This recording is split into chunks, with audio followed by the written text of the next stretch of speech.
मैं शारदा थानवी आज अपनी YouTube चैनल पर करवा रही हूँ आप लोगों को प्रश्न बैंक के अंतर्गत ही कक्षा 12 में हिंदी अनिवार्य से संबंधित प्रश्न।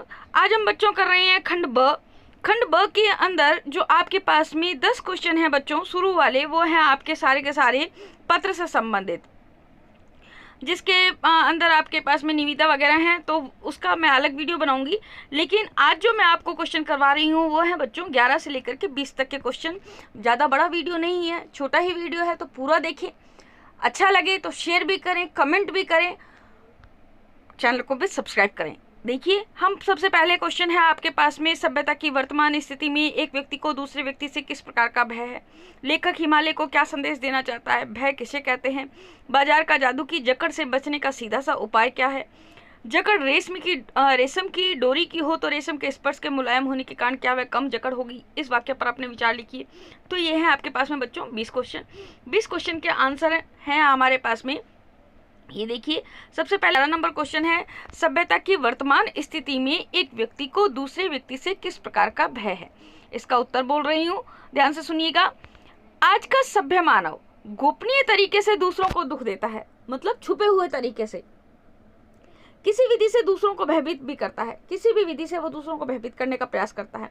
यह जानना अत्यंत जटिल हो गया है कि वो किस विधि से दूसरे को कष्ट पहुंचाएगा या कष्ट देगा।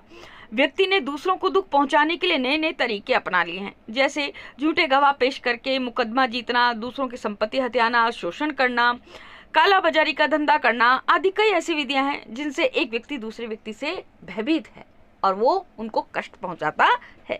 हमारे पास में 12 नंबर क्वेश्चन है, लेखक हिमालय को क्या संदेश भेजना चाहता है? इसका उत्तर देखिए। लेखक हिमालय को संदेश भेजना चाहता है कि नहीं बंधु आऊंगा, नहीं बंधु आऊंगा, यानी कि मैं लौट करके फिर तुम्हारे पास आऊंगा, मैं फिर लौट कर वहीं आऊंगा। उन्हीं ऊंचाइयों पर तो मेरा आवास है, वही मन रमता है, मैं करूं तो क्या करूं? तो यही संदेश लेखक हिमालय को देना चाहता है। 13 नंबर क्वेश्चन है बच्चों, भय किसे कहते हैं?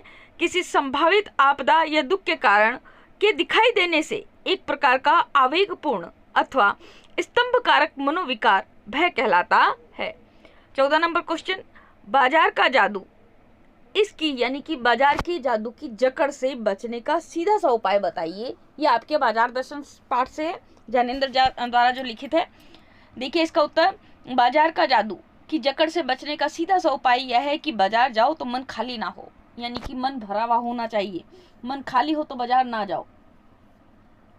मन में लक्ष्य भरा हो तो बाजार घाव बिल्कुल नहीं दे पाएगा, यानी कि बाजार आपको परेशान नहीं करेगा। आप बाजार जाकर के आओगे तो बाजार आपको आनंद ही प्रदान करेगा, बल्कि कुछ आनंद ही देगा। बाजार की असली कृतार्थता है आवश्यकता के समय काम आना। 16 नंबर क्वेश्चन है आपके पास में, तौलिया एकांकी में किस विषय को प्रमुखता से उठाया गया है? ये आपके पास में शॉर्ट क्वेश्चन में भी है बच्चों। आप जब उसके अंदर अति लघुतरात्मक एमसीक्यूज में देखेंगे तब उसके अंदर भी है कि किस विषय को प्रमुखता से उठाया गया है, तो वहां पर आंसर है आपके पास में सफाई की सनक। यहाँ पर देखिए आंसर, इसको जब 30 शब्द की उत्तर सीमा दे रखी है तो इसको इस प्रकार से लिखना है। तौलिया एकांकी में एक मध्यम वर्गीय परिवार का चित्रण है, जिसमें कहानी की नायिका मधु पर सफाई की सनक सवार रहती है।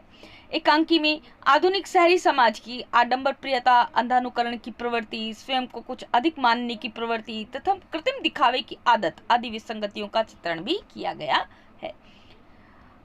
17 नंबर क्वेश्चन देखिए, निर्भयता के संपादन के लिए अपेक्षित 2 बातों का परिचय दीजिए। इसका उत्तर देखिए, निर्भयता के संपादन के लिए शुक्ल जी ने 2 बातें अपेक्षित बतलाई हैं, जो कि उसके उपाय भी हैं। पहला उपाय कि दूसरों को हमसे किसी भी प्रकार का भय या कष्ट ना हो। इसके लिए हम अपने शील तथा उत्कृष्ट आचरण से लोगों के मन से आशंका दूर भी कर सकते हैं, उन्हें भय व आतंक से दूर भी रख सकते हैं। दूसरा उपाय कि कोई हमें भय या कष्ट पहुंचाने का साहस ही ना करे। इसके लिए हम अपनी शक्ति और पुरुषार्थ का प्रदर्शन करें, दूसरों को यह अच्छी तरह से जता दें कि हम आसानी से डरने वाले नहीं हैं। इन 2 उपायों से व्यक्ति निर्भय रह सकता है। 18 नंबर क्वेश्चन है बच्चों, देखिए, ममता कहानी के आधार पर ममता के व्यक्तित्व की विशेषताएं लिखिए। ये इसका उत्तर है। देखिए, व्यक्तित्व की विशेषताएं, चरित्र की विशेषताएं तकरीबन एक ही होती हैं, एक ही लिख सकते हैं आप। व्यक्तित्व की विशेषताएं यानी कि व्यक्तित्व में क्या क्या समाया हुआ था। चारित्रिक विशेषताएं भी वही होती हैं। तो ममता कहानी की नायिका ममता है, उसके व्यक्तित्व चरित्र की उन सभी विशेषताओं का निरूपण हुआ है। देखिए पहली विशेषता, वह यौवन में विधवा होने से दुखी रहती है, फिर भी कष्ट सहिष्णु है, यानी कि कष्टों को सहन करने वाली है। वह पिता की स्नेह पात्र है, निर्लोभ है। निर्लोभ मतलब उसको किसी प्रकार का लोभ नहीं है, विचारशील है, कर्तव्य पालन करने वाली है, आर्थिक सत्कार करने वाली है, आदर्श चरित्र वाली है, धार्मिक आस्तिक भावना वाली है, यानी कि धार्मिक विचारों से परिपूर्ण है, जातीय संस्कारों वाली है, विपदा आने पर भी साहस रखने वाली नारी चित्रित की गई है। तो ये सारी की सारी जो विशेषताएं हैं बच्चों, ये ममता की व्यक्तित्व की विशेषताएं भी हैं और चरित्र की विशेषताएं भी हैं। अब हम 19 नंबर क्वेश्चन पढ़ रहे हैं। शुक्ल जी ने सेन की क्या विशेषताएं बताई हैं। ये पाठ है आपका ठेले पर हिमालय का, उसमें से है ये। शुक्ल जी ने सेन की क्या विशेषताएं बताई हैं। शुक्ल जी और जब उनके अन्य मित्र गए थे हिमालय पर यात्रा करने के लिए, तो उसका है उसी के अंदर से आंसर है। तो शुक्ल जी के अनुसार सेन का शरीर कैसा था, लंबा था, दुबला पतला था, उनका पतला सांवला चेहरा, एमिल जोला सी दाढ़ी, ढीला ढाला पतलून, कंधे पर पड़ी हुई ऊनी जर्किन, बगल में लटकता हुआ थर्मस या कैमरा या बाइनाकुलर, और अटपटी सी चाल थी सेन साहब की। ये तो सारी हैं विशेषताएं किसकी, जो शुक्ल जी ने सेन साहब की बताई हैं। अब आपके पास में 20 नंबर यानी कि इस वीडियो का आखिरी क्वेश्चन है बच्चों। देखिए ठेले पर हिमालय अध्याय में संध्या का वर्णन किन शब्दों में किया गया है। संध्या, इसका उत्तर है संध्या के समय हिमालय पर सूरज डूबने लगा और धीरे धीरे ग्लेशियरों से पिघली केसर बहने लगी, बर्फ कमल के लाल फूलों में बदलने लगी, घाटियां गहरी पीली हो गईं, अंधेरा होने लगा तो लेखक उसके साथ मुंह धोने तथा वह चाय पीने में लग गए। उसके साथ क्या हुआ, मतलब जब ये सारा का सारा वातावरण में परिवर्तन हुआ तो लेखक क्या हुआ, मुंह धोने भी लगा और उसके साथ में चाय भी पीने लगे।